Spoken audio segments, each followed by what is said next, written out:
Rugby World Cup on ITV, sponsored by Travelex, the world's foreign exchange company.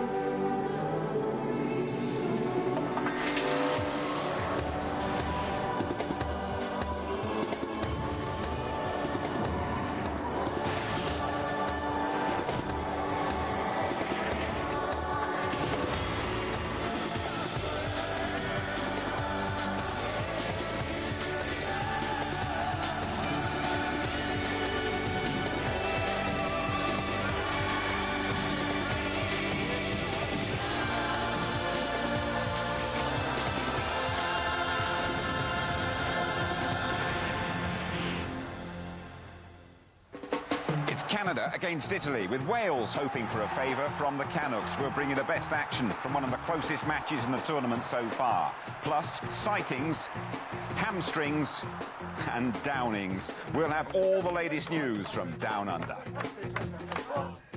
Hello there, we're approaching the halfway point in Rugby World Cup 2003. That's crunch time for a number of countries. We're going to look ahead to the vital games this weekend with my distinguished panel of guests. Wales, Ieuan Evans, Michael Lynagh from Australia, and our resident All Black, Sean Fitzpatrick. Welcome all. We're going to start tonight, though, with a real cliffhanger in Pool D, as Wales already beaten the Canadians. An Italian victory means their match against Wales on Saturday, well, that would effectively become a playoff to join New Zealand in the quarterfinals. Check on the sides, one change for the Italians. Kiwi coach John Kirwan introducing Mirko Bergamasco in the centre. While looking at Canada, well, he's absolutely inspirational. 37-year-old Al Sharon going through the pain barrier to lead the Canadians. You're going to enjoy this one. It is Italy against Canada. Let's join our commentators in Canberra, Greg Clark and Greg Martin.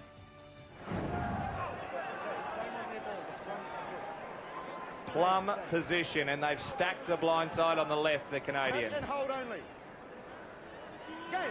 Scrum on the Italian 22. Penalty. It's against Andrea Lo Cicero. Go straight. There's the scrum there. Lo Cicero, you can see in the blue jersey on this side, going straight in. Barker. Nice strike. Flags are up, and so Canada have the first points here at Canberra Stadium. Canada 3, Italy 0. The odd hole starting to appear now. Ieuan again puts it down under defensive pressure. And now Pasico. Good strong run. Williams had to make the tackle. De Rossi, he's stranded. He needs to go on his own. He's into touch. The cover got across there. Ukes was one of them, the big number 4. Andrea De Rossi. He was stranded on his own. He had to put the head down and just have a crack himself. Such a great attacking option. Their scrum is so strong, it's giving them virtually an extra man, and all the Canadians have to stay on and push for as long as possible. Again, Rod Snow in trouble. He's pulled back that time. That's him with the black taper onto his ears, claiming that he pulled back. Oh, he's virtually just collapsed down in between his legs.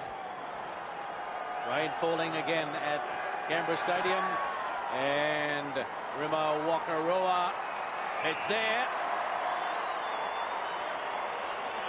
Levels the score. His first shot tonight, and it's 3-all.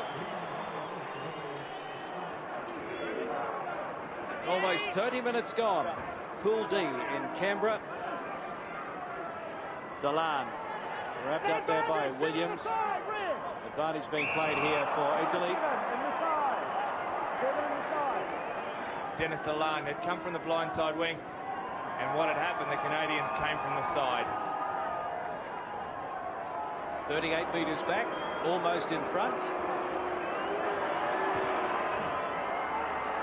No problems with the distance, and the direction is good. So Italy take the lead for the first time. 2 penalties to 1, 6-3.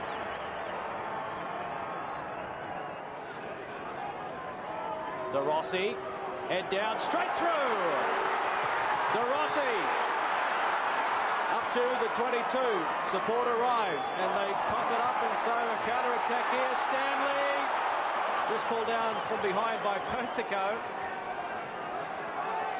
John Kerwin, the Italian coach, will not be happy with the finishing touches, or the lack of them tonight from the Italians. Oh, they've got to go wide. They must go wide. Cannon, Lawson back on the inside, Barker. I think there was an Italian hand. Slow down. Yeah, knocked down by the Italians. Oh, tragedy. De Rossi was so powerful here. I don't think he was convinced that he was going to get there. He just kept on fending off, fending off.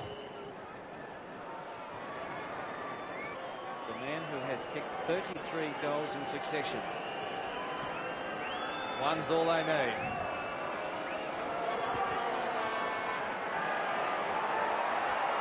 Over it goes. 6-all.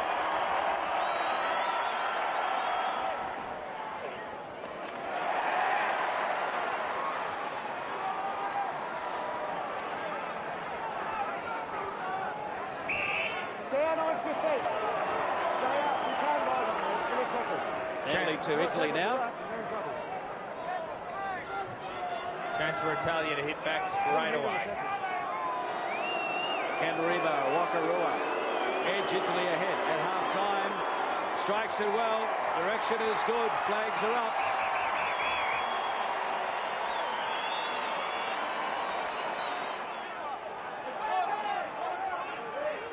But at the moment, it's Italy leading by 3. And Barker gives it to Girolamo. He can't find a way through that midfield defence. Pulling the ball down. Well, here's a penalty to the Canadians. Pulling them all down against the Italians. Ball beat is in from touch. There's the angle for Jared Barker.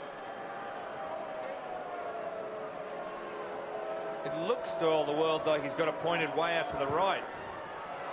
It's holding its line.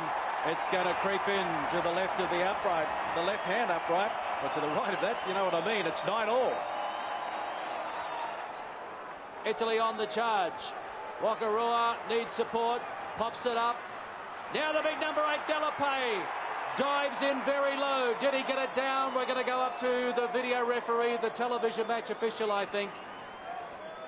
First look says no. Wait. Advantage. I'm going to go for advantage here. Talk to number 11. I don't think the ball's over the line when his legs are out into touch. Joel Dumas is the television match official. He's having a look at it right now. Definitely grounded before the line there. Did Momentum take it across before he hit the corner flag? You would think that the odds are against Sergio Parase here. There's the ball. There's the ball. Not over the line. His leg's already out. No try. Wakarua. Delan gives it to his brother. And well, Delan. Advantage here for Italy. Wakarua. Inside it goes. Delapay. 6 metres out. Mazzantini, the inside ball. Ongaro. Knocked it forward. There could be a shade of yellow on a card that's going to be pulled out here. I just finished out telling your team, number 7 in the side, slowing the ball. Sorry, number 12 it is. In the side, he's going to the bin. Oh, it's Di Girolamo.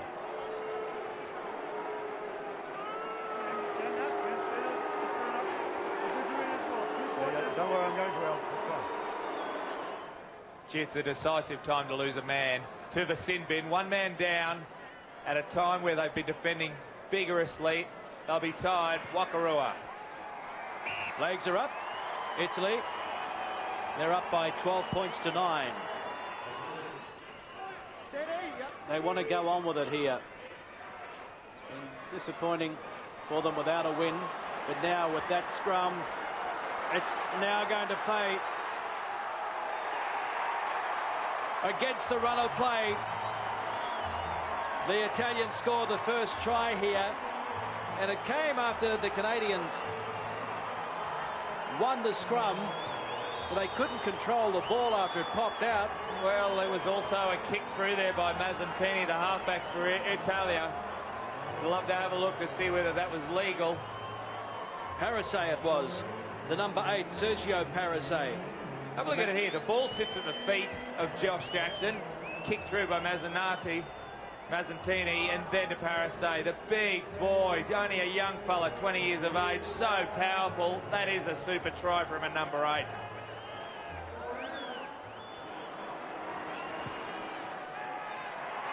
Flags go up.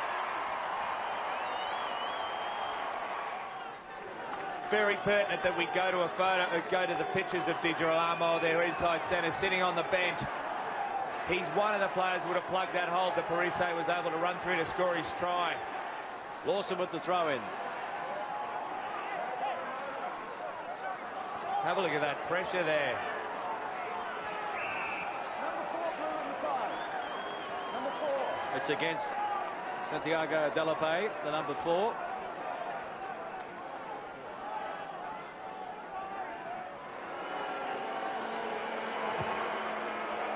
Pushed out to the right. And oh! The Italians were super cool back there, but I tell you what, charging through was Stanley, and he almost won the race to the ball. Here we go. Have a look at this. Oh. Across it goes. Stanley. It's a big kick downfield inside the Italian 22. And it's a good chase. Oh, Holy moly. Gonzalo Canale. Oh, I'd be very interested to have a look. He must have had a big peak. Yes, there was a chase on, but they were still 30 metres away. That is a basic error that may come back to haunt them. Let's have a look as he turns. Did he look up? Yes.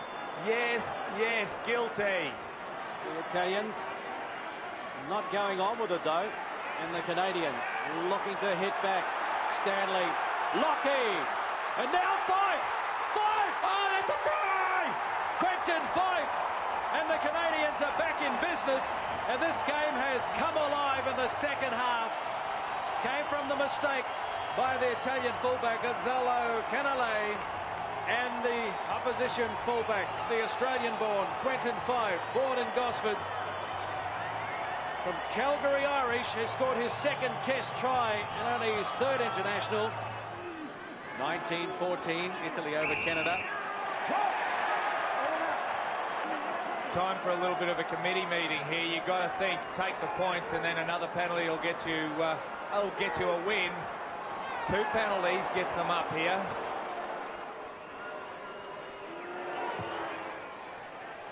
Off the uprights. Bounces back into the field of play. Advantage here for Italy. knock on first by Red.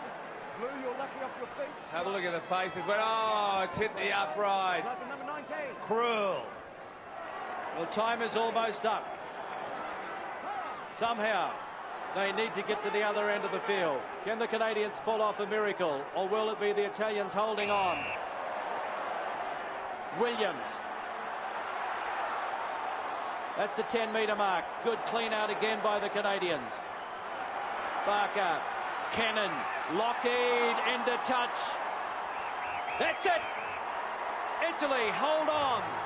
The first time they've strung 2 wins together at a Rugby World Cup. Italy 19 had beaten Canada 14. Look at the relief on the faces of the Italians. Holy moly, or mamma mia, probably more accurate. What a relief for the Italians. Another defeat for Canada, though. Italy hanging on, and now just a point behind Wales going into that vital match on Saturday, which sort of decides which of the 2 teams face England in the quarterfinals. The coverage of that match in Canberra, ITV 1 from 9:25 on Saturday. Just 5 points in it at the end between Italy and Canada. We're going to pinpoint where the match was won and lost when you rejoin us. We'll also have the latest from down under, including disciplinary problems for Scotland's flanker, Martin Leslie.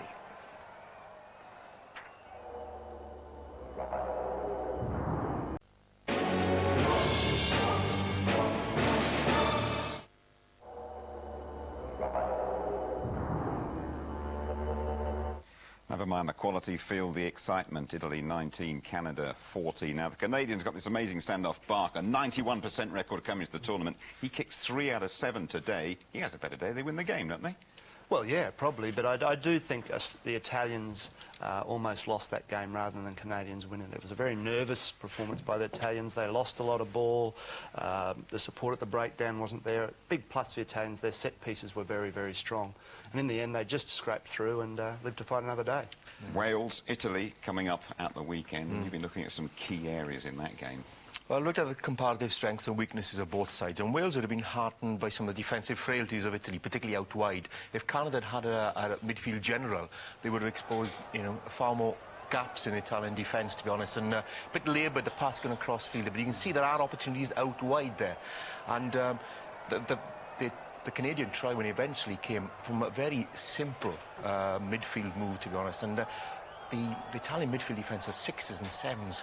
And just a couple of wide passes, and Fife comes from full back, injects some pace there, and Italy looked very, very laboured. Now, Ieuan Harris, who we are playing against Canada earlier on for Wales, will always try and exploit the outside, attack that outside centre berth, and Stoicher looked very slow in midfield today for Italy. You know, Ieuan Harris will always try and look to use Wales' pace out wide to try and go for flaws, to be honest, in Italy. Now, if you have a look at sort of whereas the Italians, you know, if you take the Welsh performances from earlier on in the competition, Tonga and coach Jim Love, for example, sort of queried the lack of aggression in the Welsh pack, and here even Tonga, of all people, drove a line out and found, you know, some weaknesses in the Welsh game and the Welsh defence there. Sean, I think, yeah, quite rightly said too. I think if anything, the Italians were showing that at set piece they're very strong. And at the driving maul, and they would take heart from this, seeing what Tonga are doing to Wales here, who you can see are very, very high in the rucks and the mauls. And the Italians, I'm sure, on Saturday, or when the game is, that they will try and exploit this. Yeah, the Italians' problem is when the ball comes out of something like this, they're losing the ball in contact, dropping simple passes and making errors that are keeping other teams in the game. But more of that from Italy, I think. They failed to exploit their advantage in the first phase in today's game against Canada. They'll need to do that against Wales, but, you know, fingers crossed that I think Wales they'll give them a good run for the money, I think. The Italians will. Yeah, and if the conditions are the way they've been the last couple of days, you know, if the ball doesn't get too far out along the backs, the Italians might have a bit of a show. OK, a little worried Welshman alongside me here. The Welsh team taking the tournament very seriously, of course. I doubt, though, whether they're enjoying it quite as much as some of their fans. Now, Ieuan, what's a little Welsh trick coming up? We'll always find a party wherever we go, to be honest, and we're capable of obviously finding some top draw athletes in Wales, to be honest, to be able to pull off tricks like this. But to be fair, yeah, and this is some skills that I haven't seen from anybody in a Welsh jumper for quite some time. I might, outstanding skills by this man. Great athlete. Tremendous athlete. We can still find him. Wonderful effort, really, isn't it? Yeah. We reckon you're the man to do that for us, Sean. If anyone here can do it, we reckon you're the man. Will Carling's the boy for that, I must say. I've seen him do it a few times, actually. We will have to try him out, won't we? On a rather more serious note now, you probably heard that Scotland's Martin Leslie has been cited for an alleged use of the knee during the match against the USA, and the emails are reaching us. What are the IRB doing? How do Keith Wood and Lawrence Dallaglio get cited, and does not get cited, I should say, and Martin Leslie does? Let's just take a little look at what we're talking about here. And this is Leslie. Sean, you've been in there for and it's a use of a knee, isn't it? Well, it does look that way, doesn't it? And here we have it's clearly a punch, and nothing happened there. Once again, here we have a little fracas. He's obviously got something on his elbow and just tries to get it off. But I suppose as spectators, as what we are, all we ask for is consistency right across the board. And I think what the coaches are saying now also is they want consistency. Whatever applies to one team applies to the other team. And in the cases we're seeing over the last couple of days, from what happened in the first game, the Fijian game, we're not seeing a lot of consistency. So the IRB needs to say, right, these are the rules, these are the way we're going to carry on, And in terms of the sighting commissioners, they need to be briefed in terms of what they're allowed to do and what they're not allowed to. And that's not what we're saying. Sean, let's just take a look at the New Zealand team that's been named for the match against Tonga in Brisbane on Friday, and one notable absentee in that is fullback Christian Cullen, 46 tries in 58 tests, but controversially omitted from the World Cup squad. The man who dropped him is coach John Mitchell, and in Cullen's upcoming autobiography he calls Mitchell untrustworthy and a poor manager, and we can't overestimate really how big a story that is in New Zealand. But is that fair comment? Yeah, it's been big news all year, I suppose, and he learned his trade over here, I suppose, John Mitchell, in terms of the way, Clive Woodward. Yeah, in terms of the way he deals with people and the way he deals with the media, and some of the things he's done in New Zealand we haven't liked. Some of the way he's treated some of the players. Who knows whether Christian Cullen was good enough or not? That's not for us to say. But there's certain ways you treat players, and he's taken a lot on, Mitchell, in terms of the players he's got rid of. He's got rid of Randall, Oliver, Cullen, Mertens. The list goes on. And at the end of the day, if he doesn't bring home the bacon, there's going to be some real serious questions asked of him. OK, we've got a little sequence now. We're looking at one or two of the kickers in this Rugby World Cup. Of course, an absolutely crucial part of the game, and comparing their success rates. And Carlos Spencer, well, he really didn't pull up any trees for you, did he, Sean, to start off with? And he got replaced very rapidly. No, 1 out of 4 is not really what we're looking for. But Carter, in the other case, got 15 out of 19, which says he's got to be in the team. That's what I'm saying anyway. And then here's a South African who you felt was a bit harshly treated, Michael Kern. No, well, Louis couldn't sort of kick for goal and missed, and South Africa suffered because of that. But I thought there were some problems in decision-making where he was kicking from too far outside his range. And interestingly enough, he does a lot of kicking in Transvaal where it's at altitude and goes a lot further. So, and finally, the big daddy, Johnny Wilkinson. Yeah, he's outstanding. He's the best of them all, and that doesn't lie. Stats don't lie too often when it comes to goal kicking. If I could just add to that, being a captain, we've all captained our sides, a lot of it is up to the captain in terms of, I felt sorry for Kuhn on Saturday. He was told by Krieger, you've got to question, shooting for goal. You've got to question Krieger's decision-making there as you guys and Kuhn as a kicker, he's carried the can for it. That's out of my range, but he was obviously told, kick for goal, if I was in that situation, let's get down the corners, let's spit outside, you haven't kicked many over, let's put pressure on the English. OK, Sean. OK, Michael. Ieuan, thank you very much indeed. Next action tomorrow morning, ITV2. It's Ireland's opponents at the weekend, Argentina against Romania. Join Angus Scott at 11:10 for that. Well, we've seen some frayed Italian nerves today. Further proof the pressure is intensifying down under. Thanks for your company. Good night.